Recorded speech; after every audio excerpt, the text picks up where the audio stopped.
La civilización egipcia, guiada por los sacerdotes de la escuela de misterio de El Ojo de Horus, se basó en una creencia fundamental: que el hombre encarna repetidamente para vivir un proceso de perfeccionamiento que lo conduce de su animalidad original a la sabiduría y la inmortalidad. Ese camino evolutivo tiene 7 fases, 7 niveles determinados por la sabiduría que lleva acumulada, por la frecuencia en que vibra y por la cantidad de energía vital que puede procesar. La sabiduría alcanzada, resultado de las verdades que ha comprobado en cada vida, le permite estar cada vez más tiempo en un estado de paz interior, con lo que aumenta poco a poco su frecuencia de vibración. En forma correspondiente va aumentando que puede procesar y distribuir en su sistema neuronal.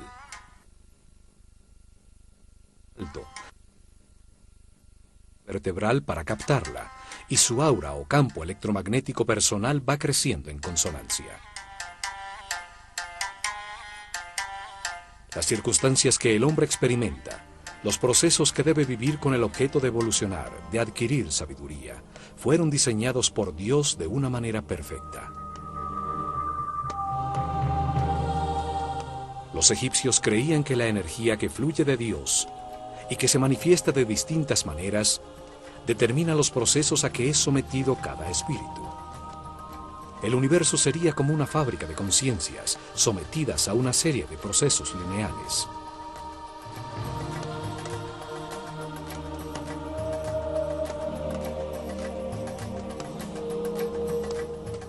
El hombre se encarna sobre la Tierra que gira alrededor de una fuente radiante, el Sol.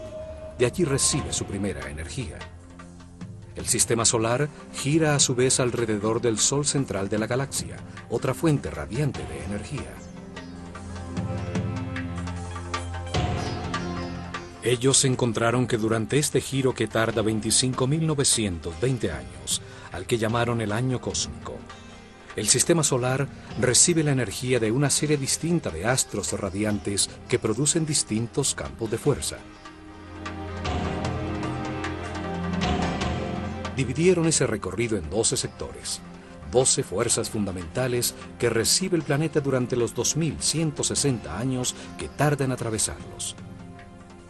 Cada fuerza impulsa distintos procesos y circunstancias que el hombre debe vivir. Son parte de la línea de ensamblaje de las conciencias.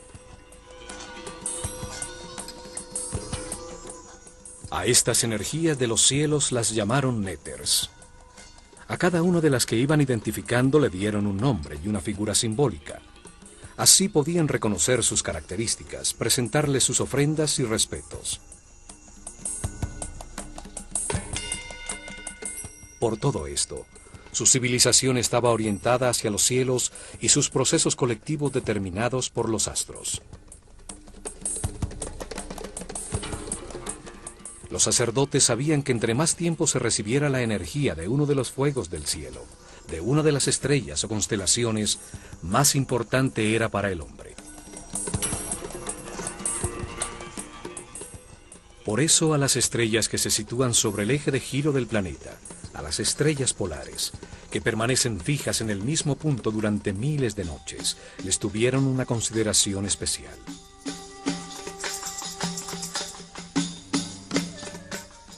Además, en una época en que la noche era como la muerte, el pueblo, al encontrar que estas estrellas aparecían siempre en el mismo sitio, sin moverse por la bóveda celeste, las convirtió en el poder que reina en la oscuridad, fuerzas nefastas que traían la muerte y las desgracias. A esta serie de fuerzas que impulsaban los procesos y eventos más difíciles de la vida, las comandaba una figura simbólica que llamaron Set, la raíz del Satán moderno. Set, el señor de la oscuridad, el poder que retrasa el avance del hombre, el que lo sumerge en las pasiones animales, logrando que permanezca detenido en la ignorancia, cumplía una función importantísima en el universo egipcio. Impulsaba al hombre a cometer errores, inducía conductas agresivas, irrespetuosas, que solo producían dolor, sufrimiento, angustia y miedo. Los resultados de estas conductas equivocadas agobiaban al hombre, saturándolo de sufrimiento, impulsándolo a buscar el camino de la paz y la felicidad. Comprendía que con sus actuaciones agresivas hacia los demás, solo se estaba haciendo daño a sí mismo. Entonces cambiaba, y la fuerza de la luz iluminaba su conciencia.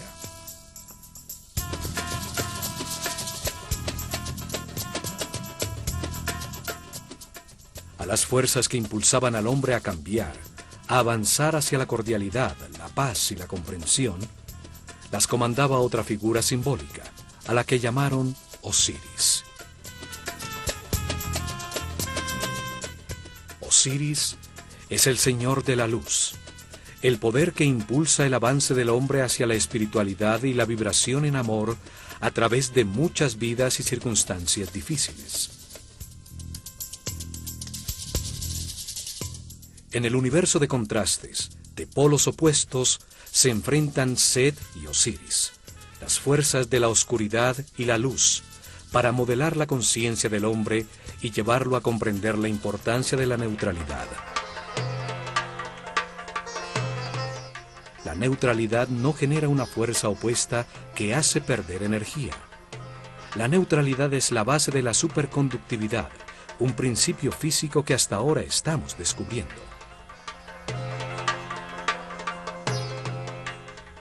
La neutralidad implica respeto por los demás. Implica tener la conciencia para no intervenir e impedir sus procesos de destino, las circunstancias difíciles que necesita vivir para aprender.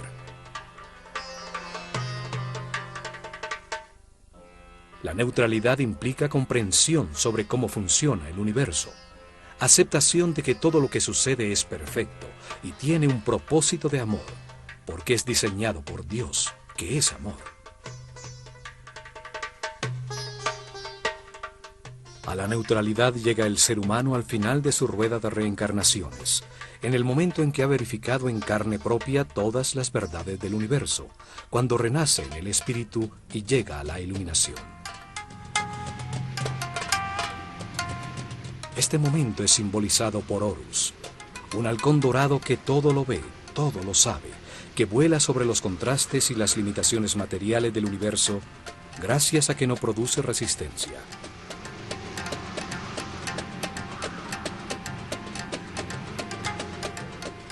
Horus es el símbolo de la conciencia permanente, inmortal, de un ser respetuoso en equilibrio, capaz de acceder a todos sus poderes y a la paz eterna. Este momento de equilibrio es experimentado en el planeta 4 días al año, los días del equinoccio de invierno y verano, cuando el día tiene la misma duración que la noche.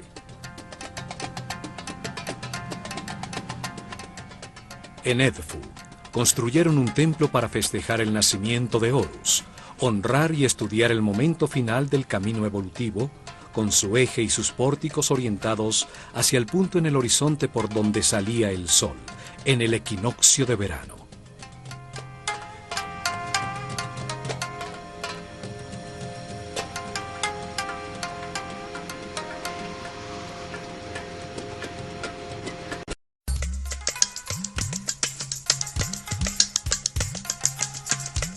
Casi todos los complejos religiosos egipcios albergaban en su interior 2 templos, 2 observatorios astronómicos, uno solar y otro estelar, con sus ejes y pórticos orientados a 90 grados el uno del otro.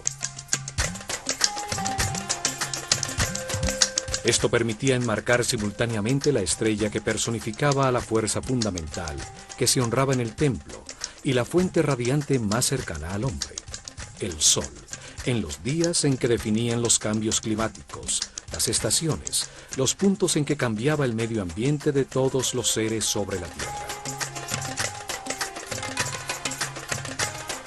En algunos casos, como en Dendera y Edfu, un mismo templo enmarcaba con sus pórticos una brillante estrella que anunciaba la salida del sol por ese mismo sitio, un poco más tarde.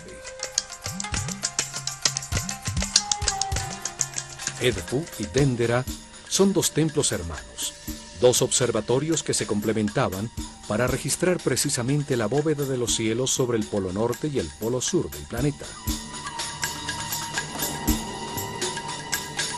Las estrellas polares eran un punto de referencia para registrar cualquier variación en la inclinación del eje de la Tierra con relación al Sol.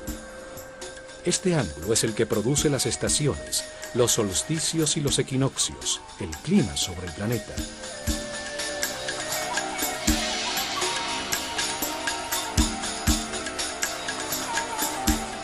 El estudio y registro de estas estrellas fijas, su relación con el Sol y las otras estrellas, era muy importante, pues cualquier variación en su movimiento habitual preconizaba grandes cambios en la vida del hombre. Eran las estrellas nefastas, las de los grandes cambios.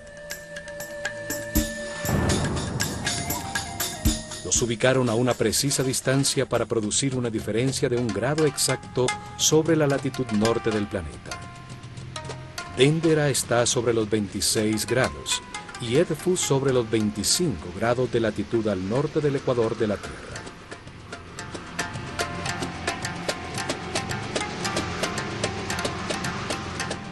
Esta relación permitía registrar fácilmente el movimiento del sistema solar por la galaxia, lo que era trascendental para los sacerdotes, pues determinaba el paso por las distintas constelaciones, por las energías fundamentales que impulsan el camino evolutivo del hombre. Los cambios de era, el paso de una constelación zodiacal a otra, determinó las etapas en que los sacerdotes revelaron los misterios del universo a su pueblo. Cambiaron la localización de su capital imperial y hasta los nombres de sus faraones. Todos los templos que construyeron enmarcaban en sus pórticos un sector del cielo, por donde se movía uno de los mazarots, los fuegos del firmamento, permitiéndoles registrar fácilmente sus movimientos.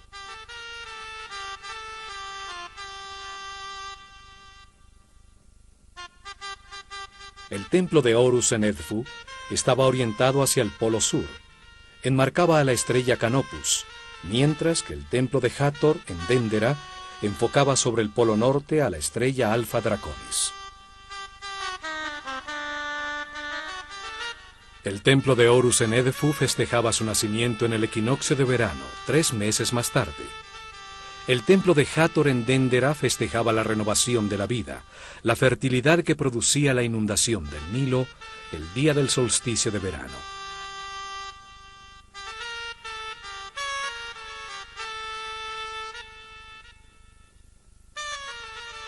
El templo secundario dedicado a Isis en Dendera enmarcaba en las noches sobre el horizonte a la estrella Sirio, su personificación en el cielo, que con su reaparición anunciaba el desbordamiento del Nilo, y al amanecer la salida del sol, el día del solsticio de verano. Ese día, la inundación traía consigo el fin del año solar egipcio, celebrándose en Dendera las fiestas del Año Nuevo en honor a Hathor, la fuerza que renueva la vida, y a Isis, la que traía el agua, el sustento de Egipto.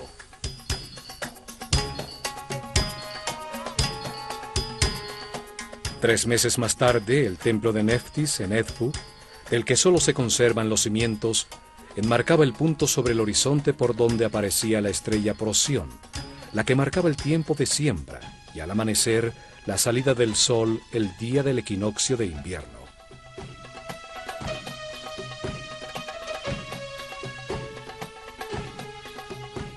Los astros determinaban cuándo subía el río, cuándo sembrar y cuándo cosechar.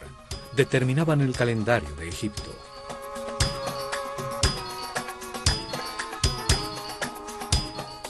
Como los dos templos, las dos estrellas tienen también una estrecha relación. Sirio pertenece a la constelación de Canis Mayor y Procyon a Canis Menor. Las dos son estrellas hermanas, como Isis y Neftis, las compañeras de Osiris y de Set, el señor de la oscuridad. En la mitología griega son consideradas los canes de Orión, el Osiris egipcio, pues lo siguen por los cielos, de ahí el nombre de sus constelaciones. En esas fechas se realizaban procesiones que unían a los dos templos. El 21 de junio, el solsticio de verano, se festejaba en Déndera, bajando de su azotea el fuego nuevo para todo Egipto, la marca del año nuevo. El 21 de septiembre, en el equinoccio de invierno, se festejaba en Edfu la concepción de Horus, y el 21 de abril, en el equinoccio de verano, su nacimiento.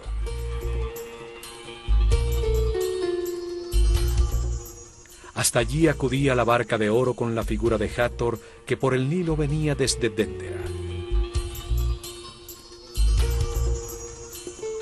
Esta ceremonia era llamada el Festival del Bello Encuentro, cuando Hathor, la fuerza de la vida, festejaba en Edfu la culminación del proceso que ella había puesto en marcha.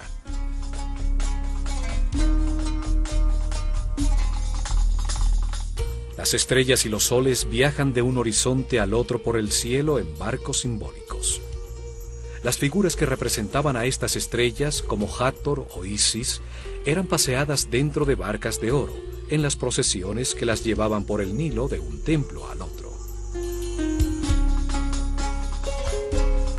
El antiquísimo templo dedicado a Horus en Edfu, llamada Apolinópolis Magna por los griegos, comenzó a ser reconstruido en el año 237 a.C.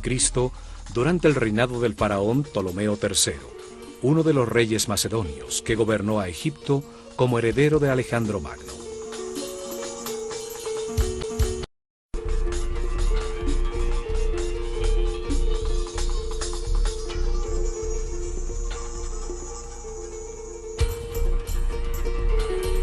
La obra duró 180 años, terminándose en el año 57 a.C., durante el reinado de Ptolomeo XII, el padre de Cleopatra, la última faraona antes de que Egipto se convirtiera en una provincia romana.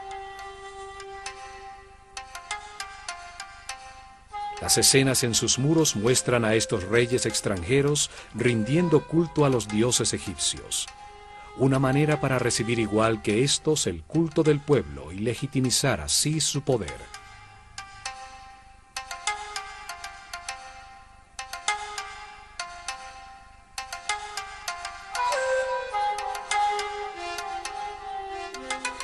El pueblo de Edfu ha ocupado los terrenos que antes eran exclusivos del complejo religioso. Sus muros exteriores de protección desaparecieron hace mucho tiempo. La mayoría de sus construcciones fueron destruidas. Aún permanece intacto el templo principal dedicado a Horus, el Halcón Dorado, reconstruido por los Ptolomeos, paralelo al Nilo, en el mismo sitio donde un templo más antiguo había existido.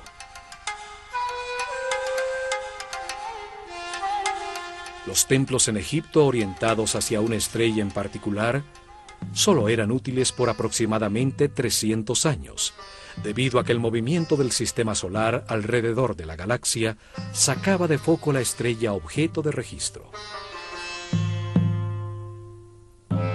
Esta razón determinaba que había que desbaratar el templo totalmente y volverlo a armar con su eje corrido aproximadamente 4 grados. Es por esto que se encuentran piedras marcadas por faraones anteriores en los cimientos de los nuevos templos. Era como girar el telescopio. El caso de los templos solares es distinto, pues el ángulo entre el ecuador de la Tierra y la eclíptica por donde se mueve el Sol cambia solamente 1 grado cada 7.000 años. Los templos solares, enfocados al punto en el horizonte por donde sale el Sol en una fecha especial, servían por miles de años. El eje del templo está orientado hacia los 86.5 grados suroeste. Allí, a los 26 grados sobre el horizonte, se situaba todas las noches prácticamente sobre el polo sur la estrella Canopus, la segunda más brillante de los cielos después de Sirio.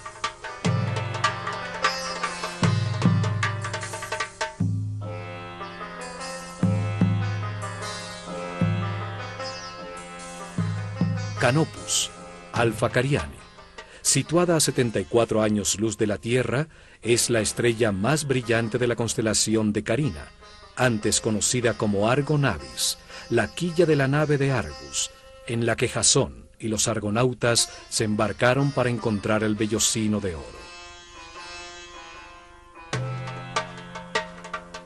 El pílono o fachada del templo enmarca con sus dos grandes torres a la estrella del Polo Sur. Cada torre es un espejo exacto de la otra, aún en las inscripciones y bajorrelieves de sus muros.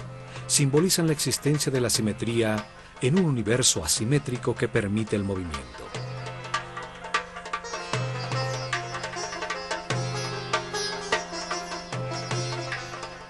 En el frente, la figura del faraón esgrime una vara de poder, con un gesto amenazador hacia los enemigos de Egipto, en un símbolo recurrente desde la antiquísima paleta de Narmer. Sobre el dintel, el disco alado con las dos serpientes. Las dos torres producen la imagen en los hieroglifos de un horizonte entre montañas que enmarcan al sol. El pílono de 35 metros de alto, la altura de un edificio de 10 pisos, soportaba 4 altísimos mástiles, en cuyas puntas ondeaban al viento larguísimas banderas de brillantes colores.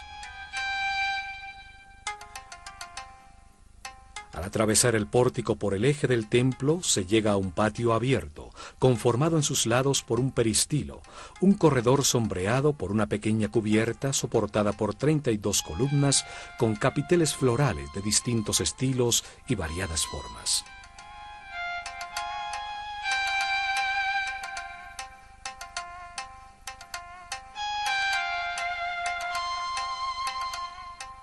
En la fachada interior del pílono, la que da hacia el patio interior, las figuras talladas están también dispuestas simétricamente como en un espejo, solo cambian los tocados simbólicos sobre sus cabezas.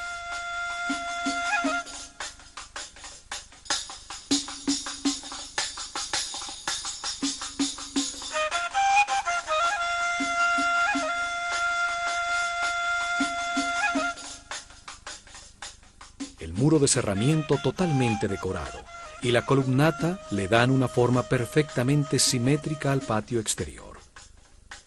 El equilibrio del conjunto llena de armonía al espacio, donde los iniciados recibían sus lecciones.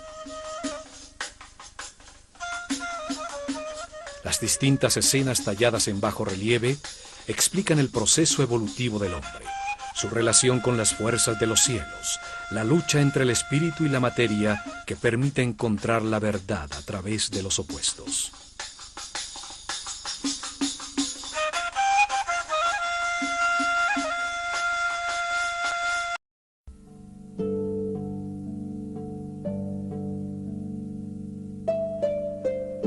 En los tiempos de la Escuela de Misterios existía en este patio un bello jardín, donde los iniciados realizaban ejercicios para verificar en carne propia las informaciones suministradas por sus maestros. Aquí recibieron conocimientos correspondientes con el nivel de su conciencia. Trabajaron bajo la dirección del maestro del misticismo, dedicados al objetivo principal de este templo, comprender la importancia de la neutralidad en un mundo bipolar.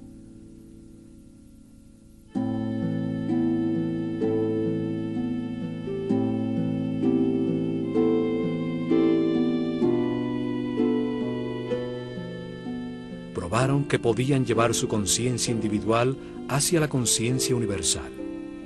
Entendieron la necesidad de un universo de contrastes que produjera vivencias, situaciones y procesos ante los cuales se puede decidir libremente. Cada vida permite experimentar un sitio distinto, una familia distinta, diferentes condiciones de salud y riqueza.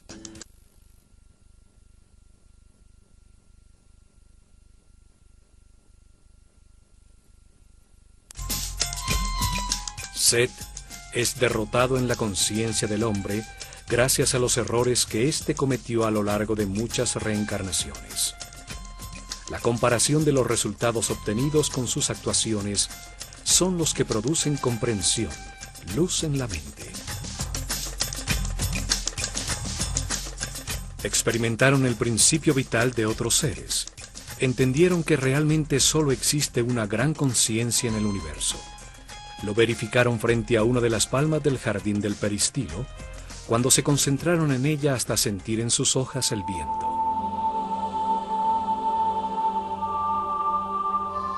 Descubrieron que entregándose totalmente, se realiza una fusión con el aparente exterior. El tiempo deja de existir y su conciencia y la de la planta se funden en una sola, ocupan el mismo espacio. El maestro les enseñó que toda concentración comienza como un ejercicio intelectual, dirigiendo la atención hacia la planta, trayendo a la mente todo lo que se sabe de esta. La razón aclara la mente, ordena, evalúa, compara, analiza, hasta definir las características que convierten un ser en planta. Encontraron que una vez que se sabe todo sobre el objeto de la concentración, el trabajo intelectual cesa. En ese momento pasaban a la segunda fase de la concentración. Usaron la intuición y todos los sentidos como una forma de percepción para sentir todo lo que la palma es. Palparon su forma, observaron su color, su olor, su sabor, escucharon su sonido interno. En una última fase, realizaron ejercicio de concentración espiritual. Ya no pensaban en la palma, ya no sentían cómo era, sino que en la conciencia el hombre se convierte en palma y logra experimentar un estado distinto de ser al suyo habitual.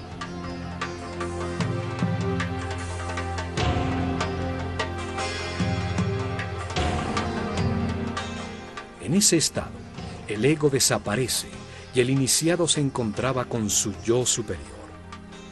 El tiempo desaparecía. El silencio expandía la conciencia. Los brazos se transformaban en ramas y una paz interior inundaba la nada. En este patio pudieron así aumentar su energía vital, su frecuencia de vibración, reunidos con otros compañeros que tenían un nivel de conciencia similar. Se encontraban en un lugar parecido en el camino de las reencarnaciones. La fachada interior del patio hacia el templo es muy parecida a la principal del templo de Dendera. La planta y el diseño general son muy parecidos. Ambos templos fueron reconstruidos siguiendo los planos realizados por Imhotep, el arquitecto que construyó la pirámide escalonada de Saqqara. El muro entre las columnas filtra la luz, permitiendo que solo un poco entre al templo por su parte superior abierta, facilitando la penumbra interior para observar las estrellas. Dos grandes estatuas de Horus, como halcón con la doble corona de Egipto, enmarcaban la entrada al salón hipostile, al llamado Salón de la Vida. Hoy solo queda una de las estatuas de granito negro. Al entrar al gran salón que los egipcios llamaban la Casa de la Vida, se siente un cambio de temperatura inmediato. Una paz se respira en el ambiente. 12 impresionantes columnas soportan un alto cielo raso que nunca alcanzó a ser decorado.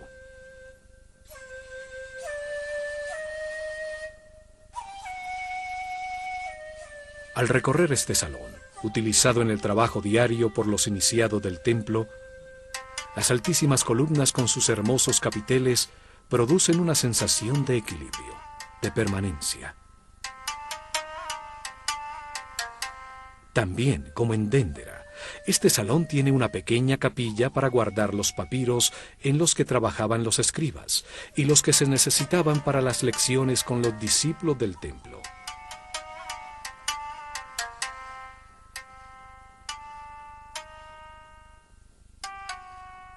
Los egipcios llamaron Kabit, o el tiempo de la sombra oscura, al primer nivel del camino evolutivo, cuando el hombre es prácticamente un animal, un desalmado sin sentimientos, sujeto de pasiones descontroladas y de las reacciones automáticas de sus instintos. Sus actuaciones de ira, odio, instintos desbocados, le producen resultados insatisfactorios, angustia, sufrimiento, soledad e infelicidad. Después de muchas vidas, se satura de sufrir y comprende que al hacerle daño a los demás, solo produce su propia infelicidad.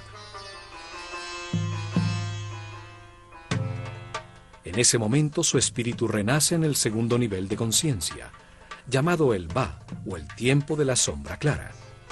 Allí descubre los sentimientos, aprende a querer, sin embargo no controla sus emociones, se encuentra todavía en el infierno de la vida.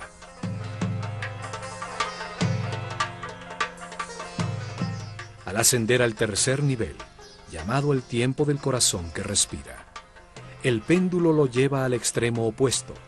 Se transforma en un ser bueno, que vive preocupado por los demás, tratando de resolver sus problemas y de evitarles las situaciones dolorosas de la vida. Tampoco puede ser feliz, pues su paz depende de otras personas. Sin embargo, no las respeta. Quiere cambiar la vida de los demás a como él cree que deberían vivirla.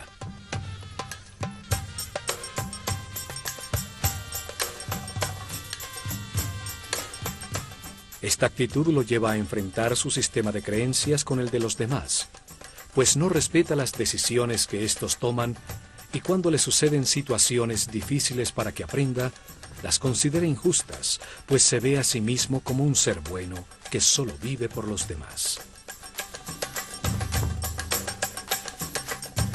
Al cruzar la puerta del fondo se llega al Salón de las Apariciones, llamado así porque en él aparecía desde la penumbra de su santuario la brillante estatua de Horus, dentro de su barca de oro, para salir a las procesiones y ceremonias.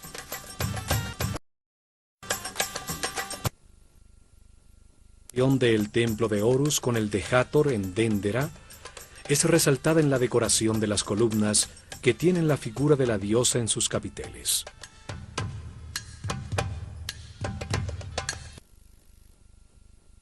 De recibo de las ofrendas del pueblo, con su puerta al exterior y el salón donde se almacenaban y se preparaba el incienso.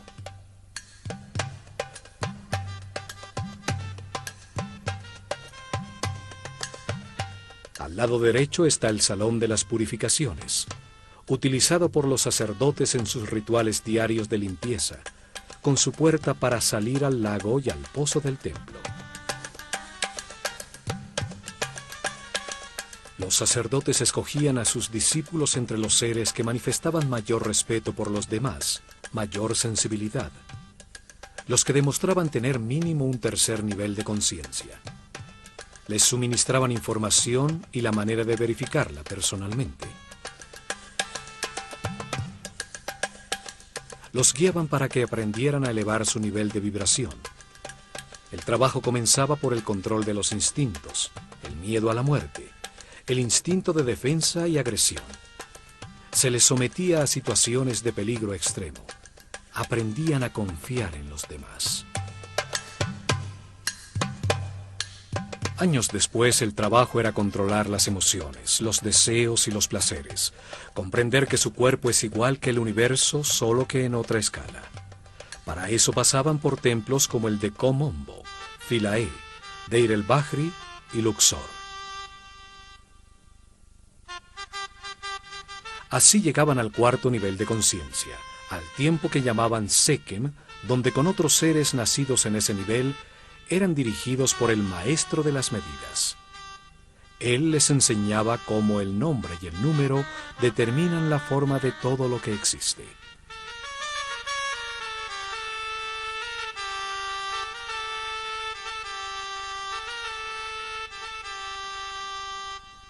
En templos como el de Dendera se transformaban en Kabirim, los que registran los cielos, aprendiendo cómo los ciclos de los astros afectan al hombre, las fuerzas fundamentales, las frecuencias vibracionales, de Fi, de la proporción áurea y de la flor de la vida.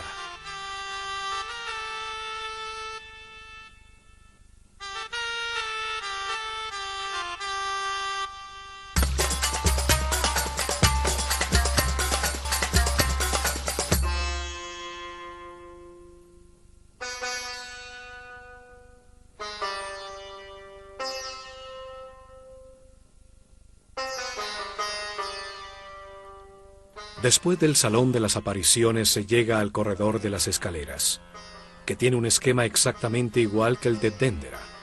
Una escalera caracol a la derecha y una larguísima escalera recta dentro del muro de cerramiento que conduce a la azotea.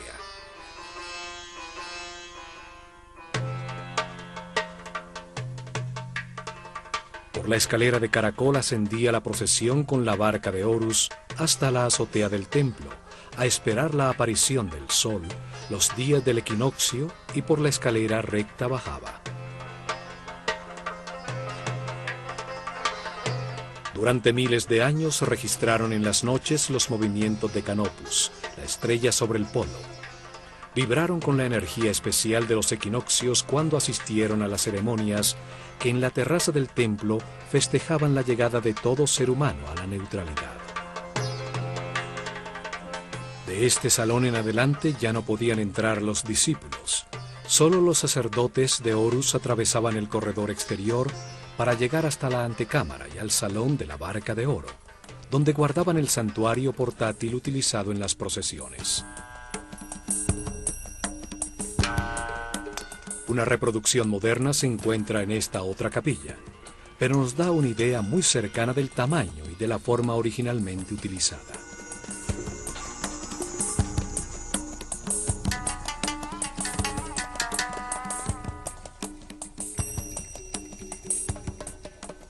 La antecámara de las ofrendas también comunica con la llamada capilla pura, un espacio abierto donde las figuras simbólicas de las fuerzas fundamentales del universo eran expuestas a los rayos del sol para que renovaran su energía.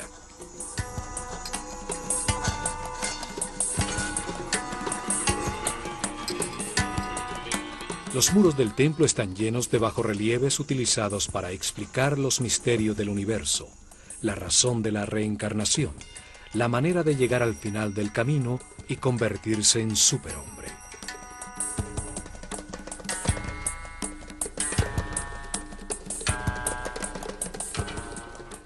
En este mural el faraón Ptolomeo IV, rodeado por un sicomoro, el árbol de la vida. Otro símbolo de Hathor, recibe de Horus la palma con el listado de su destino. Las lecciones que debe vivir en muchas reencarnaciones para llegar a la iluminación. Al otro lado, la figura de Nekhbet le entrega el destino inmediato, el que debe vivir en esta vida como faraón.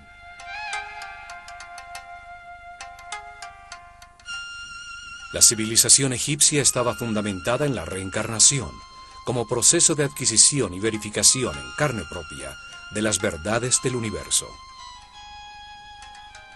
El espíritu del hombre encarna para aprender con los resultados de sus decisiones, transformándose poco a poco en un ser flexible, sabio, hasta que ya no tiene nada más que aprender en esta escala del universo y se ilumina.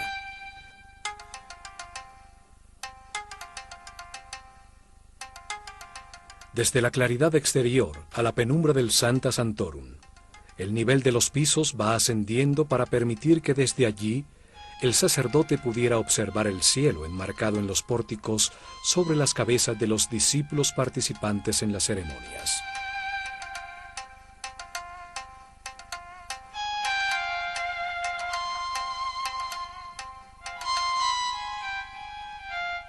El santuario es un volumen independiente dentro del edificio del templo, envuelto por sus espacios.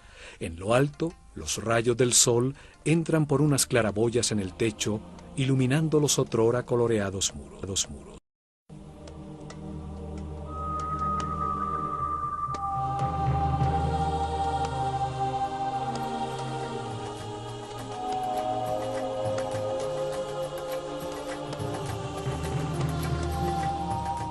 En lo más profundo y oscuro del templo, se llega al santuario, donde se encontraba el Naos, la capilla de granito que contuvo la figura simbólica de Horus, el símbolo del renacimiento espiritual, de la maestría, del momento en que el hombre se convierte en superhombre. Este momento es representado por el nacimiento de Horus.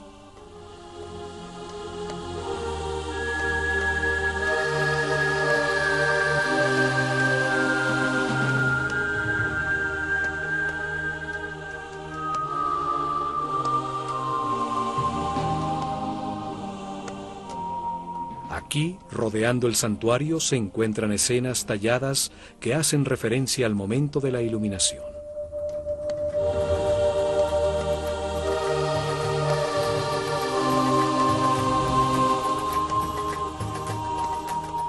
La comprensión lleva el péndulo al centro, transformando al hombre en un ser justo, respetuoso, que acepta que todas las situaciones son perfectas, aún las más difíciles y dolorosas, pues producen comprensión en quien las vive.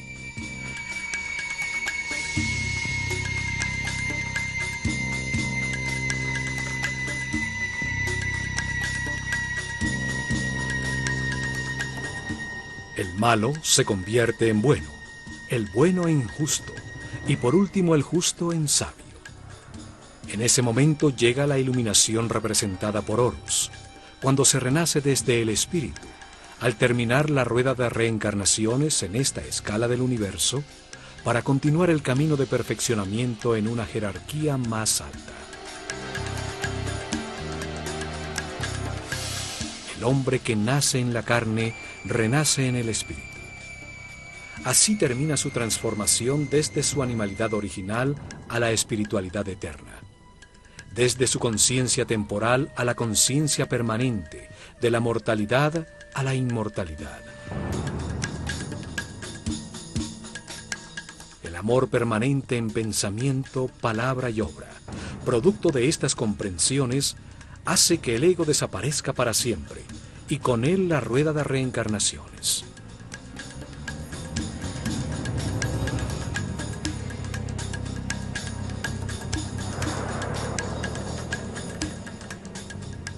Alrededor del santuario se encuentran una serie de capillas dedicadas a las fuerzas y principios fundamentales que intervienen en el proceso evolutivo de la conciencia.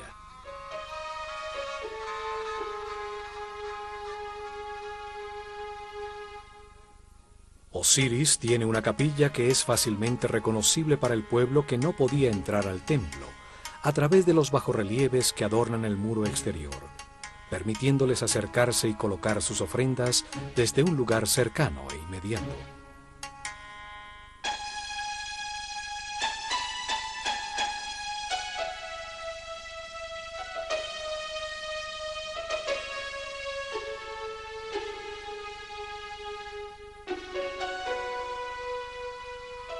Khonsu tiene otra capilla.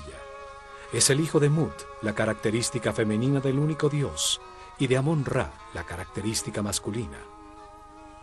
Su unión crea la conciencia del hombre. Khonsu es el nombre que le daban a una conciencia recién nacida cuando comienza su recorrido evolutivo.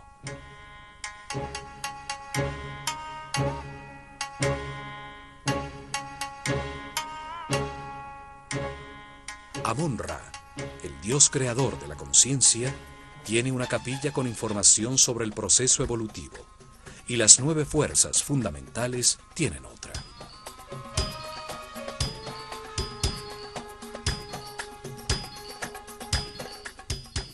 La capilla central está dedicada a Horus. En sus muros está el conocimiento adquirido sobre el significado de la iluminación como momento final de esta escala de la realidad.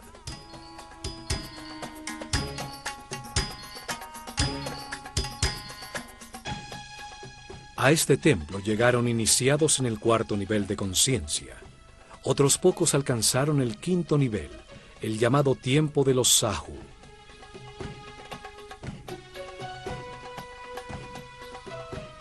Aquí recibieron información sobre la meta del camino de reencarnaciones. Comprendieron el significado de la neutralidad.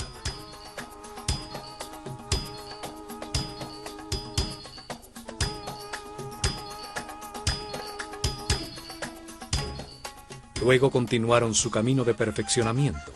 Se embarcaron en el río para llegar a Karnak, al templo de la conciencia del hombre, donde buscarían la sabiduría a través del arte, del conocimiento de su inconsciente, al revivir su cadena de reencarnaciones.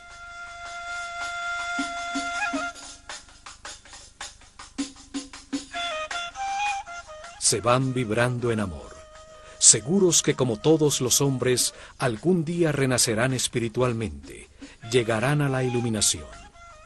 abrirán la puerta a la siguiente escala del universo.